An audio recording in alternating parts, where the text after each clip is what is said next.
few moments, folks.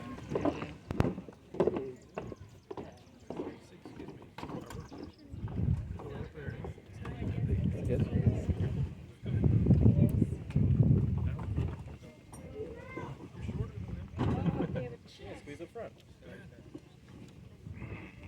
All right, good afternoon, everyone. Good afternoon. How are we all doing today? Fantastic. My name is Ethan. I'm joined up here by Maverick, Chase, and Connor on this is our cannon firing demonstration. So, of course, we're going to fire off the 6-pound field gun in just a moment. But firstly, what you see us wearing, this is the U.S. Army's undress uniform from the 1880s, or their day-to-day wear. But specifically, the unit we're dressed to portray, the 23rd Infantry Company E, was stationed here alongside Company K in the latter half of the 1880s. And by that point in time, the fort's only real function was to serve as the headquarters of the Mackinac National Park that used to briefly exist here on the island for about 20 years at the end of the 19th century. So in theory, these soldiers were here to serve as caretakers. There was no national park system and wouldn't be for several decades. It was the War Department and thus soldiers, in theory, in charge of these national parks. I say in theory twice because in actuality, bureaucracy got in the way. They didn't really touch it at all. But nevertheless, that's why they were here. But these soldiers were still busy with activities inside the walls of the fort, regular drill, guard duty, fatigue duty, rifle practice, the whole 9 yards. But beyond that, one of their other responsibilities was firing off cannons like this one in the form of salute shot. A salute shot is just a blank charge, so no cannonball at all, just gunpowder fired off to commemorate something. So usually at least twice a day these would be fired. Once for the raising of the flag in the morning, and the very first note of reveille played by a bugler, a cannon would be fired.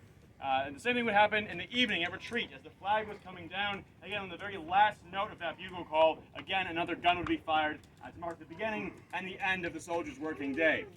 Beyond that, they'd also fire these off for federal holidays. So for the 4th of July or for Memorial Day, they'd fire off a very special national salute.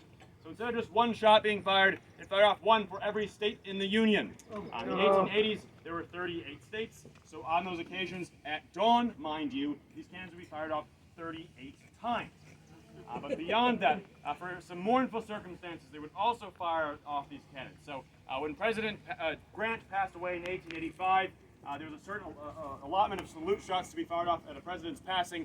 So for him, they fired off 13 rounds in the morning, a shot every half hour for the entirety of the day, until the evening, when they finished it off again with a full 38-gun national salute. So yes, they are firing off these cannons a lot. The type of gun they were using is very similar to this one. This is a model 1841 6-pound smoothbore field gun. It's kind of a technical name, hence why I called it a 6-pounder earlier. It's called a 6-pounder not because the gun weighs 6 pounds. It's closer to 1,600, but it could fire a 6-pound cannonball. If you were dumb enough to want to fire this thing live today, it's got a maximum range of about a mile. So that's about from here all the way out to the shores of Round Island over there.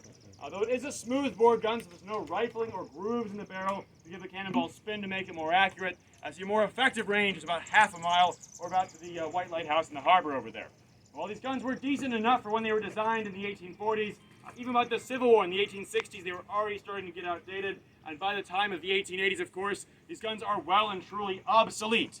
By this point in time, the U.S. Army had moved on and adopted more modern cannons. Things that look very similar to artillery today. So they were rifled, so they were more accurate. They were breech loading, so they were faster to fire. They fired shells, so they were more reliable. And they could hit things pretty accurately at ranges upwards of 3 or 4 miles away, which is a lot better than about half a mile. So these cannons were, by comparison, pretty much useless, which is why Fort Mackinac had a whole bunch of them.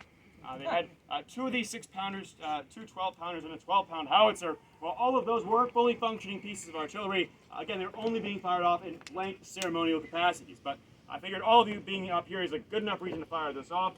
Whether you were firing a live round or blank as we are today, the loading process is still roughly the same, always starting off with the command load.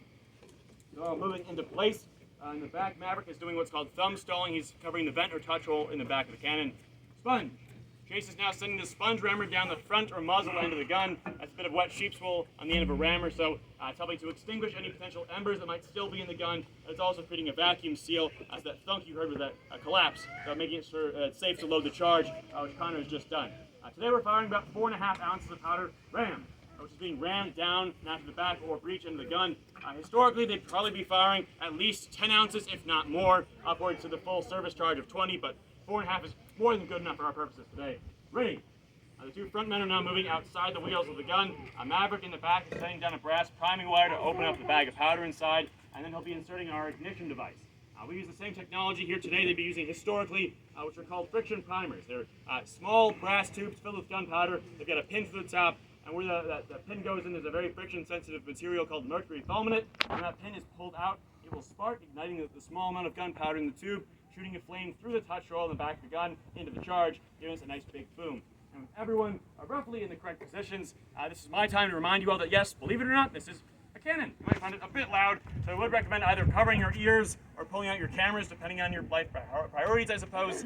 That being said, of course, there's only one command left to give, and that is fire.